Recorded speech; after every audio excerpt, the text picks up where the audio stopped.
सलमान खानच्या घरावरील गोळीबारासंदर्भातली मोठी माहिती समोर आलेली आहे। सलमान खानच्या घरावरील हल्ल्याचं नियोजन महिनाभरापूर्वीच झालेलं होतं अशी माहिती मिळते। अमेरिकेमध्ये गोळीबाराचा कट रचल्याची माहिती आहे।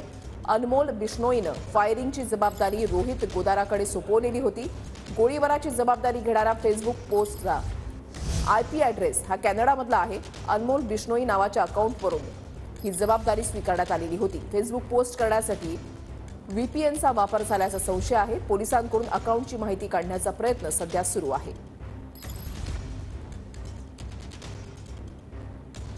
गोळीबार करून लॉरेन्स बिश्नोई गँगचा दहशत पसरवण्याचा प्रयत्न असल्याचं पाहायला मिळतंय। दाऊदनंतर मुंबईवर राज्य करण्यासाठी गोळीबार केल्याची माहिती आहे। केंद्रीय तपास यंत्रणांमधील सूत्रांची TV9 मराठीला ही माहिती आहे। सलमान खान व्हीआयपी असल्यानं घराबाहेर गोळीबार केला गेला अशी सूत्रांकडून माहिती मिळते। गोळीबार करून दाऊदला आव्हान देण्याचा बिश्नोई गँगचा प्रयत्न होता असं सूत्रांकडून कळतंय।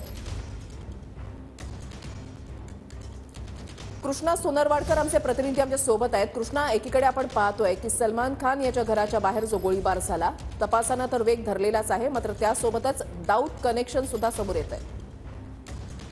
वृषाली, आपण पाहतो की सलमान खान याच्या घराच्या बाहेर जे काही गोळीबाराची घटना घडलेली होती त्यानंतर पोलिसांनी तपासाला सुरुवात केलेली आहे आणि जे गोळीबार करण्यासाठी 2 इसम मुंबईमध्ये आलेले होते त्यातील एक इसम विशाल उर्फ काळू हा बिश्नोई गँगचा हस्तक असल्याचं समोर आलेलं आहे, शार्प शूटर असल्याचं समोर आलेलं आहे आणि आतापर्यंतच्या सगळ्या तपासादरम्यान बिश्नोई गँगकडूनच कदाचित हा गोळीबार घडवला असावा असाही देखील संशय पोलिसांचा आहे। त्या अनुषंगानं पोलिसांच्या टीम सध्या दिल्ली, जयपूर आणि बिहार राज्यामध्ये तपासासाठी रवाना झालेल्या आहेत। तिथे चौकशी पोलिसांनी सुरू केलेली आहे। दुसरीकडे अनमोल बिश्नोई या फेसबुक अकाउंट धारकानं जी पोस्ट केलेली होती त्याचा आयपी ॲड्रेस हा कॅनडामधला असल्याचं समोर आलेलं आहे आणि यासाठी व्हीपीएनचा वापर झाल्याचं सुद्धा पोलिसांचा प्राथमिक तपासामधून ही बाब समोर आलेली आहे।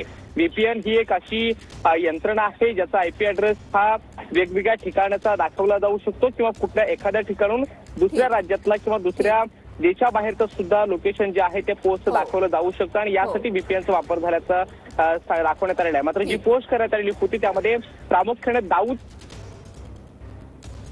नक्कीच धन्यवाद कृष्णा दिलेल्या सविस्तर माहितीसाठी।